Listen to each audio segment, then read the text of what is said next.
ಅಕ್ಷರಗಳಿಗೆ ಮತ್ತು ಓದುವ ಹವ್ಯಾಸಕ್ಕೆ ತನ್ನದೇ ಆದ ಶಕ್ತಿ ಇದ್ದು ಸಾಹಿತ್ಯದಲ್ಲೂ ಸಾಮಾಜಿಕ ಬದಲಾವಣೆ ಸಾಧ್ಯ ಎಂದು ಸಿನಿಮಾ ನಿರ್ಮಾಪಕಿ ಸಹ ನಿರ್ದೇಶಕಿ ನಟಿ ಹಾಗೂ ಬರಹಗಾರ್ತಿ ಈರಮಂಡ ಹರಿಣಿ ವಿಜಯ್ ಅಭಿಪ್ರಾಯಪಟ್ಟಿದ್ದಾರೆ.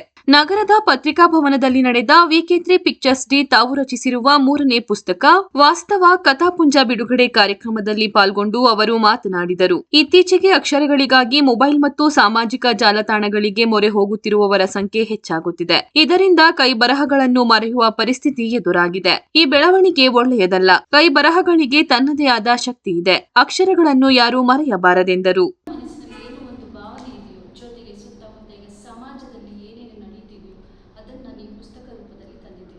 ಕಥಾಪುಂಜ ಒಂದು 10 ಕಥೆ ಇರುವಂತಹ ಕಥಾಪುಂಜ. ಪ್ರತಿಯೊಂದು ಕಥೆಯಲ್ಲೂ ಒಂದೊಂದು ಸಮಾಜಕ್ಕೆ ಒಂದು ಒಳ್ಳೆಯ ಸಂದೇಶ ಇರುವಂತಹ ಕಥೆ ಇದೆ.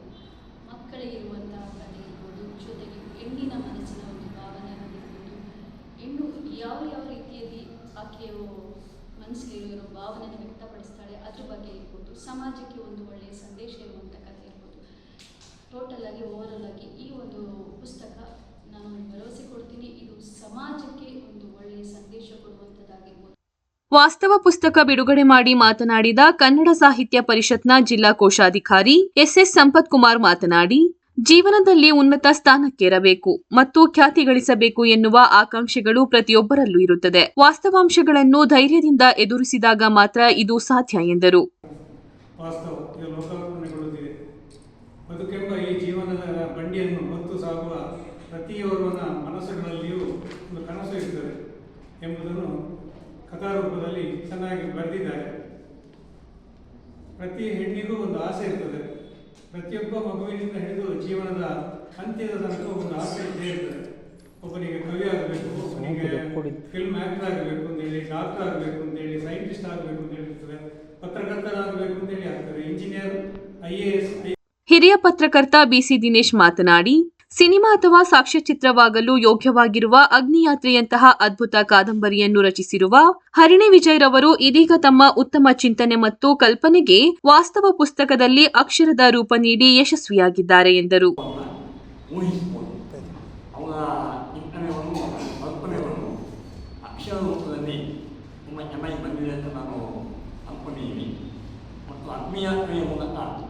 ಅವರ ಒಂದು ಕಾದಂಬರಿ ಯಾತ್ರೆ ಈ ವಾಸ್ತವದಲ್ಲಿ ಮುಂದುವರಿದಿದೆ.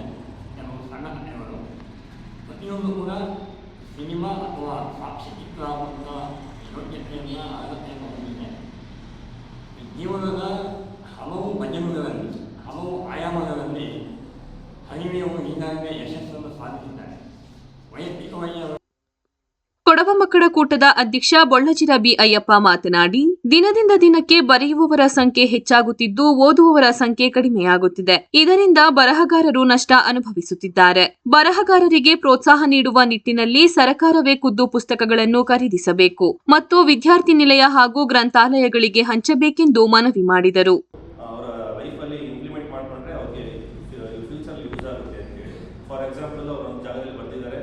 ಮಕ್ಕಳಿಗೆ ನಾವು ಶಿಕ್ಷಣ ಮತ್ತು ಒಳ್ಳೆಯ ಸಂಸ್ಕಾರವನ್ನು ಕಲಿಸಿದ್ರೆ ಅವರು ಮುಂದಿನ ಒಳ್ಳೆಯ ಪ್ರಜೆಗಳಾಗ್ತಾರೆ ಅಂತೇಳಿ ಬರ್ತಿದ್ದಾರೆ. ಯಾಕೆಂತಂದರೆ ಮಕ್ಕಳಲ್ಲಿ ನಾವು ಎಲ್ಲವನ್ನೂ ಸಹ ಬೆಳೆಸಬೇಕು. ಯಾಕೆಂತಂದರೆ ಮಕ್ಕಳು ಬೆಳೆದ್ರೆ ಮಾತ್ರ, ಮಕ್ಕಳಲ್ಲಿ ಒಳ್ಳೆಯ ಗುಣ, ಒಳ್ಳೆಯ ಶಿಕ್ಷಣವನ್ನು ನೀಡಿದ್ರೆ ಮಾತ್ರ ಮುಂದಿನ ಪ್ರಜೆಗಳಾಗ್ತಾರೆ. ಭಾರತದ ಬಗ್ಗೆ ಅಭಿಮಾನ ಬರುತ್ತೆ ಮತ್ತು ಎಲ್ಲ ಕ್ಷೇತ್ರಗಳು ಸಹ ಅವರಿಗೆ ತೊಡಗಿಸ್ಕೊಳ್ಳೋಕೆ ಒಂದು ಪ್ರೇರಣೆ ಆಗುತ್ತೆ ಅಂತೇಳಿ ಕಥೆಗಳ ಎಂಡಿಂಗ್ನಲ್ಲಿ ಅವರು ಎಲ್ಲದರಲ್ಲೂ ಬರ್ತಿದ್ದಾರೆ. ಯಾಕೆಂತಂದರೆ ಇದು ಎಲ್ಲರೂ ಓದುವಂತಹ ಪುಸ್ತಕವಾಗಿದೆ. ಯಾಕೆಂತಂದರೆ ವಿದ್ಯಾರ್ಥಿಗಳಿಂದ ಹಿಡಿದು ಎಲ್ಲರೂ ಓದಿ ಅವರಿಗೆ ಒಂದು ಲೈಫಲ್ಲಿ ಏನಾದರೂ ಇಂಪ್ಲಿಮೆಂಟ್ ಮಾಡ್ಕೋಬೋದು ಅಂತೇಳಿ ಒಂದು ಒಳ್ಳೆ ಕಥೆನ ಬರ್ತಿದ್ದಾರೆ.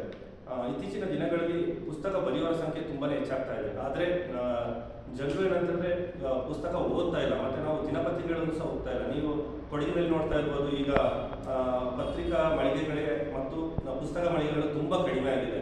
ಮುಂಚೆ ಮಂಗಳ, ತರಂಗ, ಸುಧಾ, ತುಂಬ ತುಷಾರ ಪುಸ್ತಕಗಳು. ಸಿರಿಗನ್ನಡ ವೇದಿಕೆಯ ಕೊಡಗು ಜಿಲ್ಲಾಧ್ಯಕ್ಷ ಅಲ್ಲಾರಂಡ ವಿಠಲ್ ನಂಜಪ್ಪ ಮಾತನಾಡಿ, ಕೊಡಗಿನಲ್ಲಿ ವೈಚಾರಿಕತೆಯ ಬರಹಗಳ ಕೊರತೆ ಇದೆ. ಇದನ್ನು ತುಂಬುವ ಪ್ರಯತ್ನವನ್ನು ಹರಿಣಿ ವಿಜಯ್ ಮಾಡುತ್ತಿದ್ದಾರೆ ಎಂದರು. ಮಡಿಕೇರಿಯ ಫೀಲ್ಡ್ ಮಾರ್ಷಲ್ ಕೆಎಂ ಕಾರ್ಯಪ್ಪ, ಕೊಡವಕೇರಿಯ ನಿರ್ದೇಶಕಿ ಬೊಳ್ಳಚಿರ ಯಮುನಾ ಅಯ್ಯಪ್ಪ ಉಪಸ್ಥಿತರಿದ್ದರು.